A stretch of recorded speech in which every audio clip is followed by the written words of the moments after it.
If you've got kids in Japan, you might have heard about the new Kodomo NISA that is starting in January 2027. But what is the Kodomo NISA? How does it work?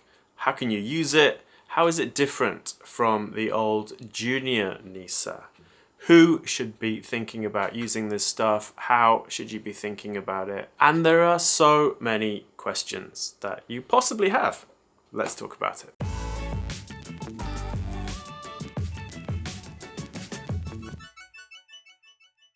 So finally, we have another kids tax-free investment account starting in Japan. We've been waiting for this ever since Junior NISA finished at the end of 2023. And I have to say, I quite like the new account. Now, the old Junior NISA had its good points, but it was a little bit complicated, it was a little bit difficult to understand, and it was a little bit politically unpopular. Many people thought that it was basically mainly benefiting the wealthy, and that lots of families were just using it as an extra NISA allowance for themselves, and it wasn't necessarily being used by the kids themselves. Because of this, the government decided not to renew Junior NISA, which is why it finished on time in December 2023. Since then, we haven't had a tax-free kids investing account. Now, of course, you could always open a child investment account. This is called a miseinenkouza in Japanese. You can open these with any bank or broker. Open an account in your kids' names, put some money in there and invest on their behalf. But it's not tax-free, so it's not particularly compelling. I mean, you could just invest the money in your own account, and that wouldn't be tax-free either. But the new Kodomo NISA actually fixes those problems, so it's a lot easier to understand. It's a lot simpler than Junior NISA. We're going to explain that a bit later in the video. It also fixes the political problem, because while Junior NISA was an extra NISA allowance, Kodomo NISA just allows you to use your adult NISA a bit early. So it unlocks part of the normal adult NISA account, which normally you can only use after you turn 18, and it allows children to start using part of their tsumitate allowance within the account and get all those extra years of growth and compounding tax-free. It's pretty compelling. So how does the Kodomo NISA work? Well, it's pretty simple. You need to have one of those child investment accounts, the miseinenkouza. If your child had a Junior NISA account, they probably already have one.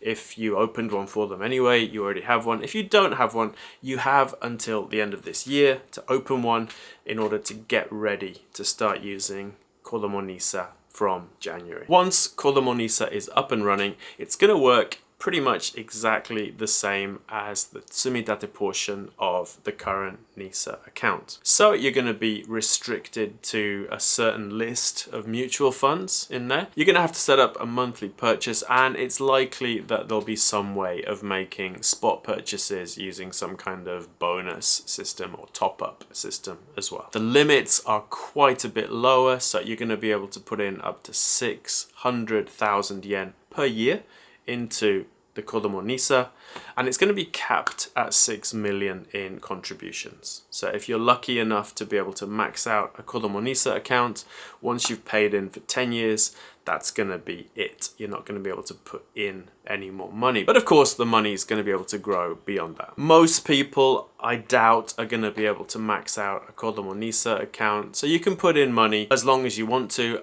up until you reach that 6 million yen in contributions limit. Once the child reaches the age of 18, the Kodomo NISA just gets turned into a normal NISA account, and the child will, or rather the young person at that point, would unlock the rest of the account. They'd be able to use the growth portion of the account, and they'd be able to use more of the tsumitate NISA account if they wanted to. Remember, for a normal NISA account, your growth portion is capped at 12 million yen.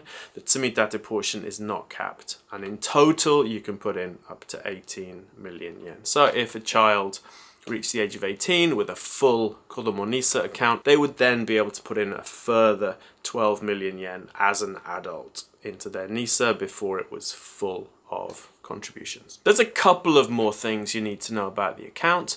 Until the age of 12, it's not possible to take money out of the account. Once the child reaches the age of 12, it's possible to withdraw money from the account with the child's permission. So you need to convince your 12-year-old to allow you to take their money out in order to spend it, hopefully on their education or something related to them. Of course, in my opinion, the best thing to do with a Kodomo NISA account is to put in as much money as you can and then to leave it.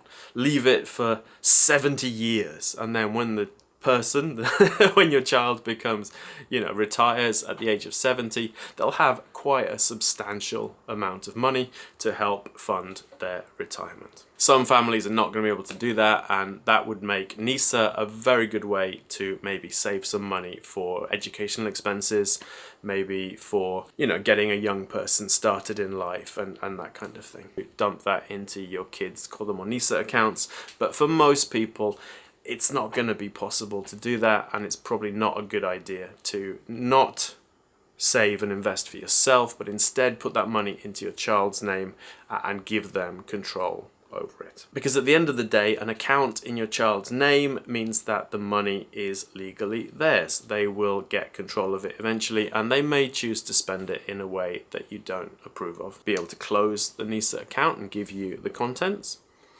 Or, and this is the way it works with Ideco in some cases, you basically have to keep the account until the child reaches the age of 12, at which point you'll be able to take the money out and possibly have it sent overseas. I'm not sure which of those is going to be the answer.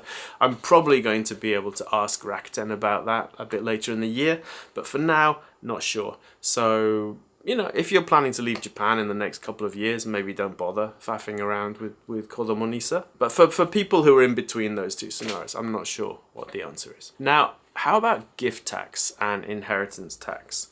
Well, the first thing to talk about with that is that the Kodomo NISA contribution allowance every year is only 600,000 yen. In Japan, you can receive up to 1.1 million yen before you have to declare and pay gift tax on that money. So from that point of view, Kodomo NISA seems quite safe. I suspect that's why they designed it this way, to make sure that people wouldn't have these kind of gift tax and so on questions hanging over them. There are two main risks in terms of giving children money to invest in their Kodomo NISA.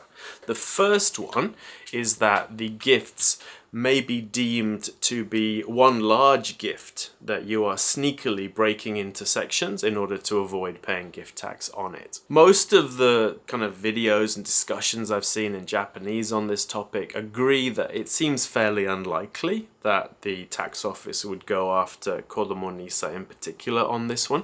But if you wanted to reduce the chance of that happening even further, you might want to vary the timing and the amount of money that you're giving to the children or the grandchildren. So instead of giving them 600,000 yen on January 5th every single year, maybe break it up, change the amounts a little bit, and vary the timing. Basically, from a tax point of view, if you happen to give your grandkids money every year and it's under the gift tax limit, that's fine. But if you decide to give your grandkids 6 million yen to invest in their Kodomo NISA, and then you break it up into 10 annual 600,000 yen payments, they could potentially owe tax on the entire 6 million yen gift rather than the annual kind of sections. I think the chances of getting dinged for that are incredibly low, and I'm not particularly worried about it in my own case. The other risky scenario is for the tax office to decide that the accounts never belong to the child in the first place.